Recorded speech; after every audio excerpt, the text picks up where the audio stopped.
وہ supreme court کے account میں جو ہے وہ وہاں پر موجود ہے, چیک کی جا سکتی ہے. ہم اس کرپشن کی طرف نہیں جاتے, لیکن یہ جو القادر یونیورسٹی ٹرسٹ قائم ہوا ہے اس کی حقیقت یہ ہے کہ وہاں پر آپ جا کے ویلیوشن نکلوائیں کسی سے بھی, چاہے وہ پراپرٹی ڈیلر ہیں یا وہاں پر جو گرد و نواح میں بسنے والے لوگ ہیں. آپ بھی جانتے ہیں, ہم بھی جانتے ہیں کہ وہاں پر بالکل پہاڑیاں تھیں اور مٹی کی پہاڑیاں تھیں, اور اب بھی صورتحال یہ ہے کہ وہاں پر کلاسز کا آغاز ہو چکا ہے. 77 اسٹوڈنٹ وہاں پر زیر تعلیم ہے, دینی دنیاوی تعلیم وہاں پر دی جا رہی ہے. پانی کی سہولت وہاں پر نہیں ہے. ٹینکر کے ذریعے پانی یا تو سواوا سے لایا جاتا ہے یا پھر دینا سے لے کے جایا جاتا ہے, اور اسی سے گزر بسر ہوتی ہے وہاں پہ ہاسٹل میں جو اسٹوڈنٹ رہتے ہیں یا جو سٹاف ہے. تو یہ حقیقت ہے اس القادر یونیورسٹی ٹرسٹ کی, جس کے دستاویزی ثبوت جو ہے وہ ہمارے پاس ہیں. اس کی رجسٹریشن کے لیے رینیول کی اپلیکیشن آ چکی ہے. جو ٹرسٹیز ہیں, اب جو ہمارے ذرائع بتا رہے ہیں کہ جو دوبارہ اپلیکیشن دی گئی ہے اس کے ٹرسٹیز میں زلفی بخاری کا نام نہیں ہے اور فرا گوگی کا نام نہیں ہے. اس میں عمران خان ہیں, بشرا بی بی ہیں اور پروفیسر نذیر بٹ ہیں, ان کا اب نام دیا گیا, لیکن تاحال رینیول نہیں ہوئی. جو ان کی ٹیم ہے وکلا کی, وہ کوشش کر رہی ہے کہ اس کی جلد سے جلد جو ہے وہ رینیول ہو.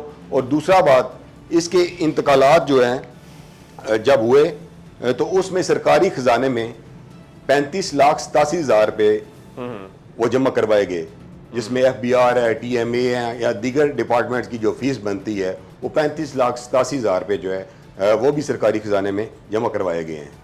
اچھا, تو یہ ٹوٹل زمین کتنی ہے آپ کے ریسورسز؟ یہ 458 کنال زمین ہے. اگر اس کی ٹوٹل ویلیو نکالیں میں تو 50,000 فی کنال جو مجھے سورسز بتا رہے ہیں ایوریج کہ اس وقت خریدی گئی تھی, اگر اس کی 1 لاکھ روپے بھی نکال لیں تو میرے خیال میں 4-4.5 کروڑ پہ بنتی ہے, اس سے زیادہ نہیں بنتی. جو القادر یونیورسٹی ٹرسٹ کے 2 بلاک ہیں وہ مکمل ہیں, اور دوسرا ابھی تک جو ہے وہ مکمل طور پر کمپلیٹ نہیں ہے. ایک مکمل ہے جہاں پر کلاسز کا آغاز ہو چکا ہے, وہاں پر لائبریری بھی ہے اور کلاسز بھی ہیں, دیگر سہولیات بھی ہیں. تو دیگر جو 2 بلاک ہیں یا 3 بلاک ہیں وہ ابھی تک انکمپلیٹ ہیں. اگر ان کی ٹوٹل ایوریج بھی نکالی جائے, ان کی ویلیوشن نکالی جائے, تو اگر زمین کی قیمت 4.5-5 کروڑ کر دیں, سرکاری فیس ملا جلا کے آپ 6 کروڑ کر دیں, 7 کروڑ کر دیں, اور تعمیرات پہ اگر خرچہ آپ نکالیں تو 25 سے 30 کروڑ پہ آ گیا ہوگا جو 4 بلاک بنے ہیں. تو میکسیمم میرے خیال میں یہ 40 کروڑ پہ زیادہ سے زیادہ وہاں پہ اخراجات آئے ہیں. اور باقی صورتحال آپ کے سامنے ہے کہ جو شور شراب ہے, جو ہنگامہ برپا ہے, 50 ارب وہ اس طرح کی صورتحال نہیں ہے کہ 50 ارب جو ہے وہ یہیں پہ لگ گئے ہیں. 50 ارب اگر کسی نے اپنی جیب میں ڈالے ہوں, کسی کے اکاؤنٹ میں گئے ہوں, تو وہ میں نہیں کہہ سکتا کہ کس نے اپنا حصہ وصول کیا, نہ ہی میں اس کے بارے میں کوئی اتنی انفارمیشن رکھتا ہوں. یہ میرے پاس جو دستاویزی ثبوت ہیں وہ یہ ہیں کہ اس کی پہلی ٹرانسفر ڈیڈ زلفی بخاری کے نام پر ہوئی, انتقالات جو ہے وہ زلفی بخاری کی وساطت سے القادر یونیورسٹی ٹرسٹ کے نام پر ہوئے. دوسری ٹرانسفر ڈیڈ جو ہے وہ پروفیسر نذیر بٹ, فرا گوگی اور بشرا بی بی کے نام پر ہوئی. اس کی رجسٹریشن جو ہے وہ پہلی اس کی ایکسپائر ہو چکی ہے 19 مارچ 2022 کو, جس میں ٹرسٹیز میں ان میں سابق پرائم منسٹر عمران خان, ان کی اہلیہ بشرا be be, Farah Gogi, professor Nazir Ahmad Bhat ہیں. اور ابھی جو ہے وہ رینیول کے مرحلہ جو ہے وہ جاری ہے. اپلیکیشن انہوں نے دے رکھی ہے جو ٹرسٹیز ہیں ان کے وکلا نے, لیکن تاحال اسسٹنٹ کمشنر کے پاس یہ کیس جو ہے پینڈنگ ہے. بٹ صاحب ایک اور چیز جو گردش کری ہوئی ہے, جب زلفی بخاری نے یہ چیز خریدی تھی, یہ زمین خریدی تھی, تو اس کی قیمت کچھ اور تھی, ظاہر کچھ اور کی گئی تھی. اس بارے میں کیا کہیں گے آپ؟ دیکھیں, جب ہم کوئی پراپرٹی خریدتے ہیں, میں اپنا مکان خریدتا ہوں, آپ مکان خریدتے ہیں, ریٹ بل فرض ہوتا ہے 50,000 روپے. تو ہم جب رجسٹری کرواتے ہیں یا انتقالات ہوتے ہیں اس میں ہم لاکھ روپے جو ہے وہ درج کرواتے ہیں, تاکہ آنے والے وقت میں جب ہم فروخت کر سکیں تو اس حساب سے ویلیو. تو وہ جو تھی خریدی جو گئی تھی وہ ایوریج میں آپ کو بتا چکا ہوں کہ 50,000 روپے فی کنال.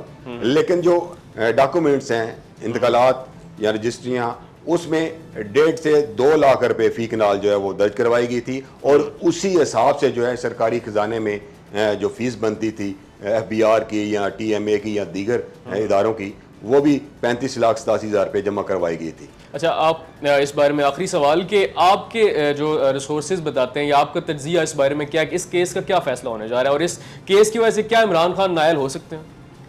دیکھیں, نائل تو ٹوٹی چوری پہ بھی کیا جا سکتا ہے, پائپ چوری پہ بھی کیا جا سکتا ہے. فواد چودھری پہ جیسے مقدمات ملتان میں جا کے درج کروائے ہیں ٹوٹی چوری کے, پائپ چوری پہ.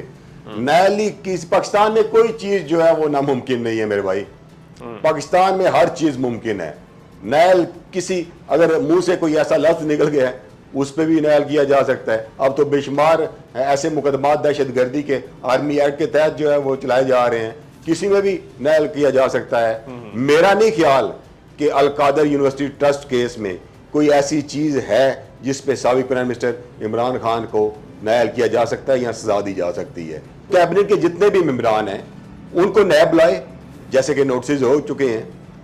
مکمل غیر جانبدار اس کی تحقیقات انکوائری ہونی چاہیے کہ 190 ملین پاؤنڈز, یہ القادر یونیورسٹی ٹرسٹ کو چھوڑ دیں, یہ ایک ٹرسٹی ادارہ ہے, ٹرسٹی اداروں کو چھیڑنا بھی نہیں چاہیے. وہاں پہ بچے پڑھ رہے ہیں ہمارے ہیں, ایک بلوچستان, کوئی بلوچستان سے ہیں, کوئی سندھ سے ہیں, کے پی کے سے ہیں, پنجاب سے بے شمار ہیں. تو وہ دینی اور دنیاوی تعلیم حاصل کر رہے ہیں, دور دراز سے یہاں پر آئے ہیں, اچھی تعلیم دی جا رہی ہے, اچھا وہاں پر ماحول ہے اور بہترین جو ہے وہ تعلیمی معیار ہے.